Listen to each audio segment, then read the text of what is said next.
Hi, and welcome to So Many Books, So Little Time podcast. My name is Jodi Stapler.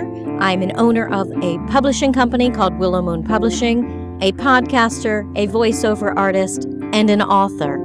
Stories are so important in our lives. And there are so many out there from independent authors and independent publishing companies that we may never find unless we trip over them on accident. So I started this podcast for people who love books and love to read, and to help bring more awareness to the indie books and authors of our time. So stay with me for So Many Books, So Little Time. I am speaking with L.S. Hawker. She is a fiction novelist. She started, from what I read, when you were 14 years old. Well, yeah, but it took a lot longer to get published. Right. Yeah, I wrote a horrible novel when I was 14. Horrible. That's funny. Well, I've read, you've done a little bit of everything, to be honest. I have. You've had a radio show, you've done fitness videos, you've worked in airports, but writing, of course, has always been what your real passion was. My first love, absolutely. Yeah. So this book that we are talking about tonight is The Throwaways, yes. And it is a mystery suspense book, and I really enjoyed it. I sat and read it in a day. I don't even think it took me all day long. I couldn't put it down. Man, I love to hear that. That's great. Yeah. Now, how many books have you written so far? I've got 4 out. The first 3 were on a 3-book contract with HarperCollins, and the last one of those came out in January of 2017. So the first one was The Drowning Game, which came out in 15. Body and Bone came out in 16, and End of the Road came out in 17. And The Throwaways is actually connected to The Drowning Game. There are a couple of characters in there who appear in The Drowning Game only 30 years later. So The Throwaways, as you know, takes place in the 80s, and The Drowning Game is present day. So it's a lot of fun to have those two connected like that. Oh, I'm going to have to go get that one and read that. Yeah. It's funny because, I grew up in the 80s, so to read it and have all those things connect me. And, I was a kid in the 80s, but at the same time, I remember the stuff that, is linked here in songs that you mentioned and things like that. So that was pretty cool. Yeah. It was pretty cool. But it was, it was like watching one of those mystery TV shows that everybody used to be hooked to. Mm-hmm. Little twists and turns and awesome stories. So how did you get into writing mystery suspense books? Well, it's funny because, originally I had a hard time figuring out what genre was, because I just wanted to write about these people and whatever. So it took me a long time to figure out how that was supposed to work, because there are conventions and tropes that you really need to work with that mystery and thriller readers really expect. And so learning how to do that was an interesting process. But really the reason that I love writing thrillers is because I am fascinated with the nature of evil. And is evil, just mental illness? Is it a personality disorder? Is it something from beyond this world? What is it, And so I've always been fascinated with that. And this helps me explore all kinds of evil. Yeah, because you know what? Everybody has a little bit, no matter what you want to say. And I will say to anybody, I am the sweetest, nicest person. But come on, deep down, if I could do something to someone I really hated, I probably would if I could get away with it. So, and I think that's in a little bit of everybody. So to have your characters be so well-rounded and to really like the characters and then all of a sudden find out that they're the bad guy it's pretty awesome. It's a lot of fun. Definitely a lot of fun. Yeah. So tell us a little bit about The Throwaways. I'd would much rather hear you speak than hear me speak. So tell us a little bit about The Throwaways. Okay, so The Throwaways actually is based on something that happened to my friend John back in the 80s when he first got to college. And I actually was in Kansas 10 days ago or so for a release event in Lawrence, Kansas, because Okay. that's where the University of Kansas is, and that's where I graduated from. And so Yeah. John now lives in Topeka. And when he first got to college, he came from a very small rural town, much like Niobe in the book. And Yeah. he was asked for a ride at a liquor store. And I always wondered what would have happened had the worst happened. He found himself in a very dangerous situation, got out of it okay, unlike George, our protagonist in The Throwaways, who doesn't come out so great as John did. Right. But I had always wondered what would have happened to John if the worst would have happened. So really The Throwaways is about this guy's kind of drifting, late 20s. He doesn't really know what to do with his life, and he is asked for a ride at a liquor store by this good-looking girl, and finds himself behind or across the street from a burning house, and with no idea how he got there. And so he escapes to his little hometown of Niobe in the middle of Kansas, a little rural town, and teams up with his old high school friends. And it's kind of every one of the friends, there are 4 of them altogether, are having their own problems in life in their late 20s. And typically, for all of us, that's the age when you start going, wow, I was always told I could be anything I wanted to be, and I'm just now realizing that, no, I can't, And so that's the age of disillusionment, right, where you're going, what does it all mean? Right. Who am I? La, la. So that's what our boys do in this. And so through this experience, this extremely traumatic and dangerous experience, they all learn something about themselves and try and get out alive. Yeah. Well, I'll be honest, when I read books for the podcast, I don't look into anything about them. I don't look into who the author is. I don't look at any synopsis. I go into it completely blind because I want to not have any preconceived notions. Oh, that's and really the relationship with the relationships with the guys, I really thought you were a man. Oh, thank I you. thought That's you were lovely. a male writer. I did. And then afterwards, when I was like, wait, what? She's a woman? Like, I was so surprised because the relationship seemed so real and so, things that maybe you would think like a woman doesn't really get with how guys, their relationships are different than women with women and women friends. Very like, much. I know because I have teenage boys, and the way they are with their friends in the house, when they're here at the house, is just like what the guys in this book are. That's so awesome that you say that. It's so funny because when I got my contract with HarperCollins, it was specified in my contract that I had to write female protagonists.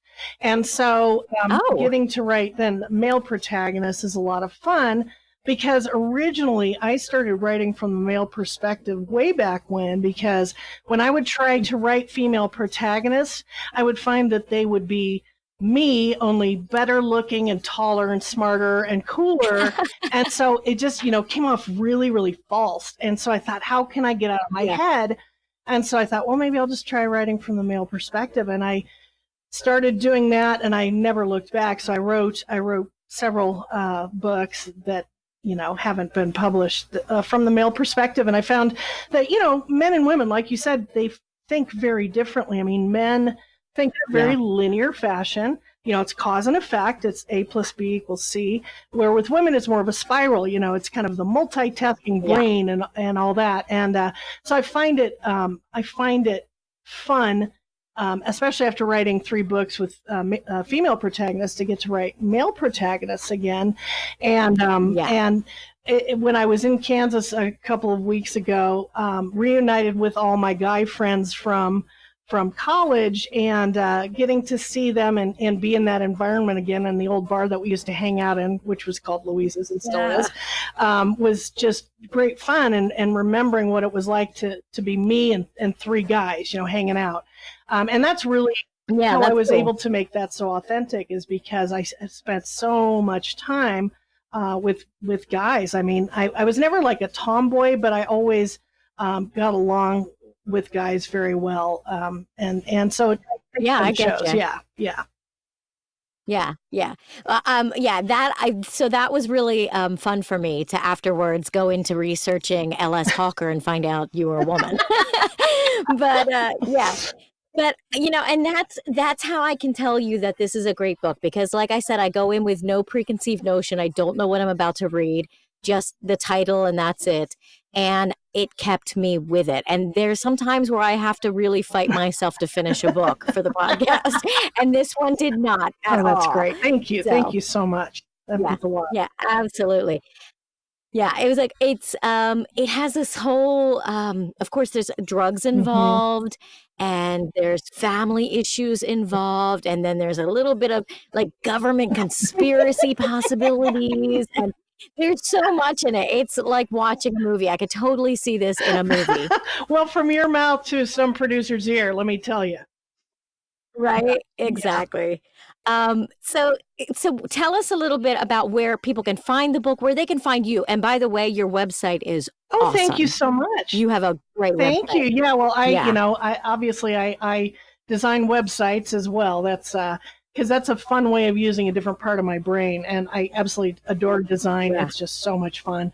But you can buy the Throwaways anywhere. You can find it anywhere, any retailer, online or off. And then my website is lshawker.com, easy to do. And then I'm on Facebook, Twitter, and Instagram. Easy to find there. And I'm kind of all over the place, which is fun. So. Yeah. Will you be doing any book tours or anything with this book? Now, I've done 2 release events. I did one here in Denver. That's where I live. And it was such a huge success. I use a publicist, JKS Communications out of Nashville, and they are amazing. They are just so good. And their suggestion to me was to, have the release at a bookstore. And in Denver, the bookstore is Tattered Cover. It's an indie bookstore. It's not part of a chain, but they have great. It's beautiful. If you ever get out here, you have to go to Tattered Cover. It's one of the landmarks here. Yeah, and so we did that. We at one of the locations we had more than 100 people. I mean, there weren't nearly enough seats for everybody. And then anybody who bought a book, they got a ticket to the exclusive after party, which was an 80s kegger. Oh, cool. And the tickets were actually the old Ticketmaster concert tickets, only for the actual party. So that's awesome. It was so much fun. Yes, it was so much fun. And then in Lawrence, when I was there, I was at the Raven Bookstore, which is also an independent bookstore, and got to hang out with people there. And then, like I said, went over to Louise's.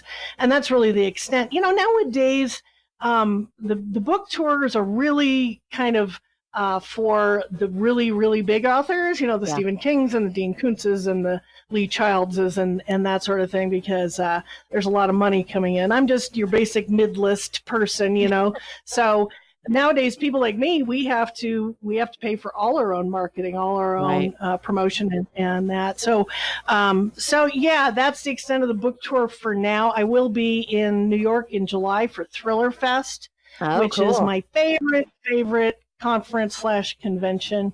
And then in October, I will be at VoucherCon, which is in Dallas this year. Okay. Well, that's very exciting. And so, and that's all going to be listed on your website so people can find that there. Correct. Yes. Okay. It's also on my Amazon author page as well. Okay. What I loved about your website was your links to all the music that you've had in your books, which, there's music listed in this book. And of course, it takes you right back to the 80s and it puts you right there in that whole scene, really. So that's really cool with your website that you're bringing the music along with it. Well, music has always been really important to me, and I have a very, very large collection of music. I have over 160,000 digital songs, so I am obviously a very, very big fan. So in every book that I write, I do make a playlist for it, and typically it's more thematic than it is era-specific. Like, for instance, with the Throwaways, even though it's set in the 80s, the actual playlist is mostly modern songs, is mostly stuff from this decade. But it's all thematic. It's all about what the story is about. And then my second book, the protagonist had a satellite radio deep cuts show, and she was also a music blogger, and so the playlist reflects that. And so, yeah, that's so important to me. And then, of course, in the Throwaways, an important element in the story is a mixtape that George, our protagonist, made for his friends when they graduated from high school. Now, the challenge with that was finding songs for that is that classic rock radio has rendered nostalgia for people like me completely moot, because, you can't anymore. You can't say, "Oh, I remember the last time I heard that song. It was this morning." It wasn't. Yeah, exactly. Back in the 70s, it was, "Oh my gosh, I just heard that." So there's no nostalgia. We've been robbed of that. And so what I did was I really dug deep to find songs that were from that era, but you don't hear on the radio all the time. So that was important to me because, like I say, music is very important to me. Yeah.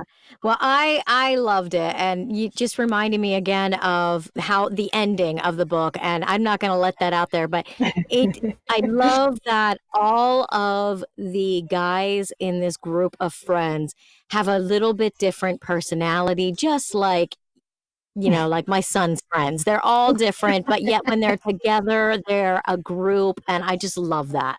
Yes. But the murders and the drug cartels, and then finding out little secrets of family things that are going on, it just really makes this book a great read, a very great read. So I recommend everybody to get The Throwaways. It is such I'm so excited. I just flailed my arms and hit my microphone. I can see it. I can see it in my head. Yeah, it really is a great read. I enjoyed it very, very much. So thank you so much for that. And thank you for joining me today. This is why I love this podcast. I get to meet and find out about so many new authors, or not new to, but new to me authors. How about that? New to me authors. Right. And hopefully I'm getting it out to other people, and hopefully, people can find other authors out there, because it is hard. The book industry is saturated, and it's really hard to find a really good author. And I'm glad I found one in you. Oh, bless your heart. I just love you. Are you a writer as well? I am, yes, but I write children's books myself. I feel like there's a novel in there somewhere, but it's it's too much work. Yeah, it's too much work. Well, when you got kids at home too, that's interesting. Yeah. Someday. Yeah. But yes, I definitely, everybody go to L.S. Hawker's website, which is lshawker.com. Pick up The Throwaways, and make sure you keep looking for when she's going to be at, is it ThrillerCon? Thriller Fest in New York at the Grand Thriller Hyatt. Fest. Yeah.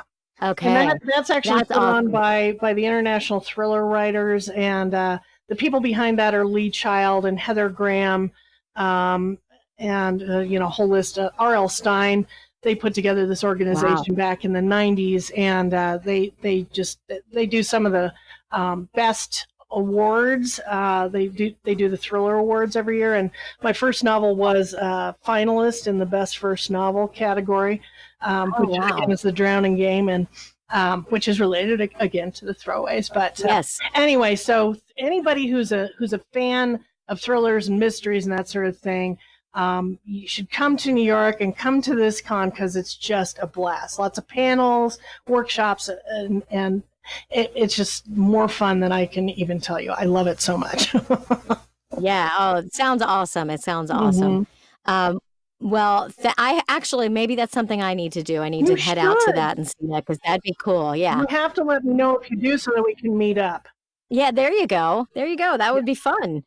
Yes. So thank you so much, everybody. Like I said, go get this book. It is an easy read, because it's such an enjoyable story to read, and it'll take you right back to the 80s, and at the same point make you feel like you're watching a movie in your head.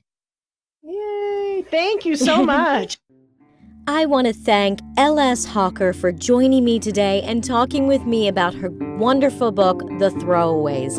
Make sure you pick up the book. It's a great read. And check out her website, lshawker.com. And I want to thank you for joining me on So Many Books, So Little Time. Let me know what books you're reading, what authors I should interview, and give me your suggestions and comments.